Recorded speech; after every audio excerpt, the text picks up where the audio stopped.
VS. Ranjith ചേരുന്നു. രഞ്ജിത്ത്, അക്ഷരാർത്ഥത്തിൽ തട്ടിപ്പാണ് നടക്കുന്നതല്ലേ? രോഗികളെ വഞ്ചിക്കുകയാണ് ചെയ്യുന്നത്. എന്നിട്ട് ആശുപത്രി അതിന് നൽകുന്ന ന്യായീകരണം സർക്കാർ ഇൻഷുറൻസ് തുക കുടിശ്ശികയുണ്ടെന്ന്. അതുണ്ടെങ്കിൽ ഇങ്ങനെയാണോ ചെയ്യേണ്ടത്? അതിന്റെ ബാധ്യത അനുഭവിക്കേണ്ടി വരുന്നത് രോഗികളാണോ? ഇതിപ്പോൾ ഒളിക്യാമറ വെക്കുമ്പോൾ പുറത്തു വരുന്നത് എന്തൊക്കെയാണല്ലേ? റോഷ്നി, തീർച്ചയായിട്ടും ഇത് കോഴിക്കോട് മലബാർ മെഡിക്കൽ കോളേജിലാണ് സംഭവം. സ്വകാര്യ മെഡിക്കൽ കോളേജാണ്. ഇവിടെ ആരോഗ്യ ഇൻഷുറൻസ്, അതായത് ആയുഷ്മാൻ ഭാരതിന്റെ ആരോഗ്യ ഇൻഷുറൻസും സംസ്ഥാന സർക്കാരിന്റെ ആരോഗ്യ ഇൻഷുറൻസും ചേർന്നുള്ള ഹെൽത്ത് കാർഡുള്ള രോഗികൾക്ക് സർജറി ഒക്കെ ചെയ്ത് നൽകുന്നുണ്ട്. ചില ആശുപത്രികളിൽ മാത്രമാണ് അത്തരം സൗകര്യമുള്ളത്.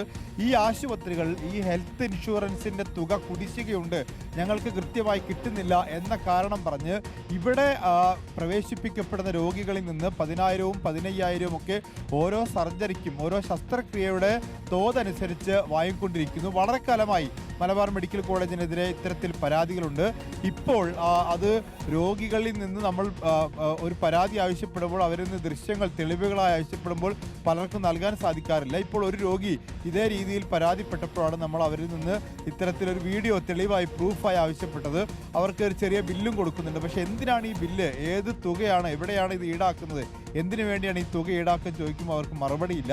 ഏതായാലും ആരോഗ്യ ഇൻഷുറൻസിന്റെ കുടിശ്ശിക സർക്കാരിൽ നിന്ന് കിട്ടാനുണ്ടെങ്കിൽ അത് സർക്കാരിൽ നിന്ന് വാങ്ങുകയാണ് വേണ്ടത്. പക്ഷേ അതിന് പകരം രോഗികളെ, സാധാരണക്കാരായ രോഗികളെ, അവരിൽ നിന്ന് ഈ സൗജന്യ ചികിത്സ ആഗ്രഹിച്ചെത്തുന്ന ഈ ഹെൽത്ത് കാർഡുമായി എത്തുന്ന രോഗികളിൽ നിന്ന് ആ അടിയന്തര ഘട്ടങ്ങളിൽ അവർ കൊടുക്കാൻ നിർബന്ധിതരാവണം, അല്ലെങ്കിൽ ശസ്ത്രക്രിയ മുടങ്ങും.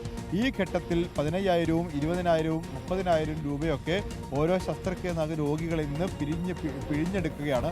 അതിൻ്റെ കാര്യം ചോദിക്കുമ്പോൾ മുകളിൽ സംസാരിക്കണം, മറുപടി ഇല്ലാതാവുകയാണ്. പലപ്പോഴും ഈ ആശുപത്രിയിൽ നിന്ന് നേരത്തെയൊക്കെ ബില്ലില്ലാതെ, ഒരു ബില്ല് പോലും നൽകാതെ പണം വാങ്ങുകയും PRO നോട്ട്ബുക്കിനുള്ളിൽ വെച്ച് പണം വാങ്ങിയെന്നൊക്കെ ആരോപണം ഉണ്ടായിരുന്നു. ഇപ്പോൾ ഒരു ബില്ല് കൊടുക്കുന്നുണ്ട്. പക്ഷെ അത് എന്തിനാണ് ബില്ല്, ഏത് വകയിലാണ് ഈ ബില്ല് എന്ന് ചോദിക്കുമ്പോൾ അതിന് മറുപടി ഇല്ലാത്ത അവസ്ഥയാണ്.